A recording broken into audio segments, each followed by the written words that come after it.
My name is Gareth Kales. I am the founder of WoW Radio, WCRadio.com, and one of the founders of NoGold.org. No Gold is an organization that tries to give websites incentives to not support the gold selling industry. WoW Radio is a radio station which talks about World of Warcraft on a variety of shows, each on different subjects. If I were to meet a gold farmer for real, I would probably shake his hand for having one of the probably the most interesting jobs. I don't think I've met many people that can make a living just playing a video game. But then I would probably ask him, do you know what you're doing is not accepted? Why do you do it? You know, and if I'm assuming that his response would probably be something along the lines of, so what? It's a game. There's 7 million people. Why shouldn't we be allowed to? And it just shows that they don't have respect for the intellectual property rights of these companies, and they also don't have respect for other players in the game, at least as far as I can tell. Of course, obviously there's going to be a cultural difference, and I'm sure he'll be able to argue with me on many levels that it's okay in China because this is the way our culture is, and you guys just need to get your heads out of your butts or something. But it'd probably be an interesting conversation. I'm actually against gold farming. It might seem I'm being hypocritical, but you got to understand. At first, I thought that was how the games went. But overall, through the experiences, if you've seen how gold farming has brought down lineage, for example, and you see it's no longer the game it was before. Now, instead of people enjoying the game, now the fight is for gold farmers to take over areas. It's a job, it's a business, it's a cutthroat business. 只是做我们的工作，一般不参与玩家那些事，只是把我们自己工作做好，做完了之后，他们还是做他们的事，我们还是做我们的事，不会影响他们。在生产金币的一些玩家，一些职业玩家，他会选择在一个地方。在一个地方重复的做一件事情，就是重复的杀怪，从怪中得到金币。因为他的工作上面给他的要求就是他要打到金币，所以说他是迫于无奈，他必须在这里打。当有些玩家他想过来这里做任务，或者说他也想在这里边来打怪升级的时候，那些中国人的迫于压力，就没办法要跟他 PK， 要把他赶走，因为我有压力，我要工作，我必须在这里打，你不要骚扰我，这个意思。所以职业玩家是对这行还是有影响的。The main issue is a fairness issue. A lot of people find it to be unfair that I've played this game for 4 years. I've worked on one character 12 hours a day, 5 hours a day. When I'm out of school, when I'm off of work. I've gotten this character to level 60, 65, whatever it may be. I've done all these things, I've made all these weapons. Is it fair for somebody to come in and buy somebody else's account and be able to do the same things that I do by just paying some money for it? Or, like I say, using a weapon that I had to spend a lot of time making when they could just buy it? Really, is it fair? I spent all my time in one area trying to get 1 million Adina. Is it fair for you to come in and buy that 1 million Adina for $10? The first criticism, though, that RMT is necessarily a form of cheating, I just have very little patience with. There's a certain kind of player who does see these games as, as simple as a game of chess where there's one winner and one loser.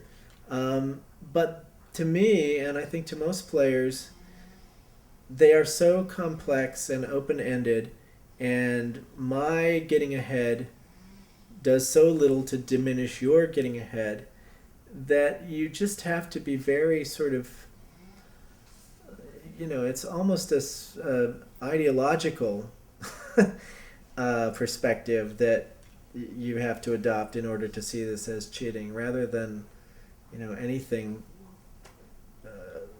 more concrete. what it does when you have players in the game who are the farmers, who are not actually players in the normal sense of the word, who are playing like kind of superhuman players. In other words, one account will be used 24 hours a day, in ways that no normal human can play the game. That tends to distort the economy. That produces more gold than the economy was designed to absorb, and that causes inflation. A while ago, I did a show on WoW Radio where we went to a popular place called Tyr's Hand in Eastern Plaguelands, a very popular place for farmers because of the drops there. And during the show, we had about 20 people go through and camp the area, and basically kill farmers every time they would respawn. It was a lot of fun. Later, there's become a project called Project Gold Farmer, where gold farmers, gangfarmers.com, I believe it's .com, it could be .net. This group has a listing of well-known farmers on different servers and where you can usually find them, so that people can actually go out when they're bored and kill these farmers and stop them from collecting money and items. I believe that that's the most successful group of its type so far. It is associated with WoW Radio, wcradio.com, and they call themselves a vigilante group that tries to make the world of Warcraft a better place, I guess. 他们就是只要他知道你是Chinese farmer，他就觉得你在这个地方是没有权利待的，他就可以命令你离开这个地方，甚至可以命令你甚至可以随意的攻击你。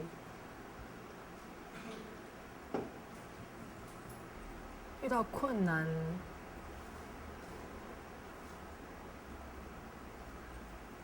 我想是应该没法交流问题。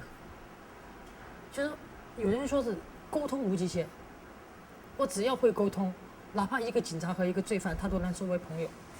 虽然两个人公事公办，但是也会作为朋友。就像我们在平时在工作的时候。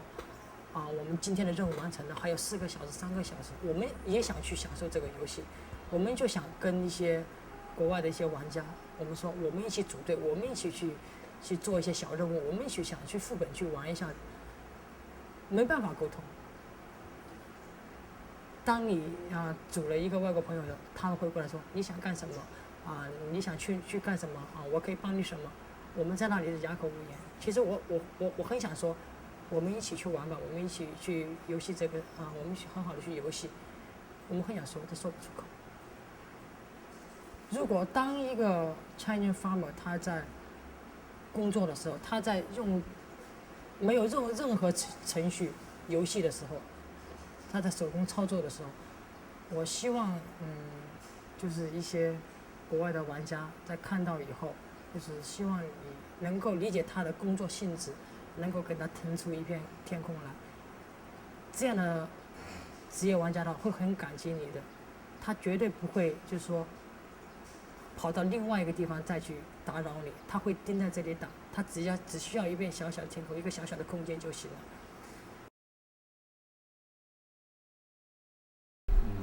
我觉得就像对待工作和生活的那一块，你自己玩游戏，你可以把你自己的那游戏里面的人物，就是想怎么玩就怎么玩，然后设计成你想象中的那样都可以的。但是工作就不一样，必须是上面分下来的任务必须得完成。然后业余玩家的话，就比职业玩家就轻松得多，你级别不需要太高，然后就是一般很平常的那种级别，在中间的那些位置，然后就能交朋友。每天上游戏也不会像那种职业玩家很枯燥的那种练级每天就是一样的。然后你可以交朋友，什么觉得关系好的网恋，也可以出来见面那种。然后这一点的话，就是说，纯粹是娱乐，比较轻松，不像那个神经绷得很紧，为了赚钱，有的时候也不择手段那种。第一个就是社会压力，因为社会普遍不认可把游戏当成工作，这是任何一个传统概念里面就是不认可的、否定的。就是有的时候家里人也不是太赞成搞这个行业，他们就觉得以老的观念来讲，你这种在玩一玩就能赚到钱，怎么可能？然后就他们那些观点对我们的压力也是比较大，很多人都不赞成做这个事业，虚拟的东西，他们根本不知道我们这做的是什么东西，就觉得你们一天到晚玩，怎么可能赚得到钱？然后还卖给别人，怎么卖？他们就有好多不理解的，对我们施加的压力也是不小。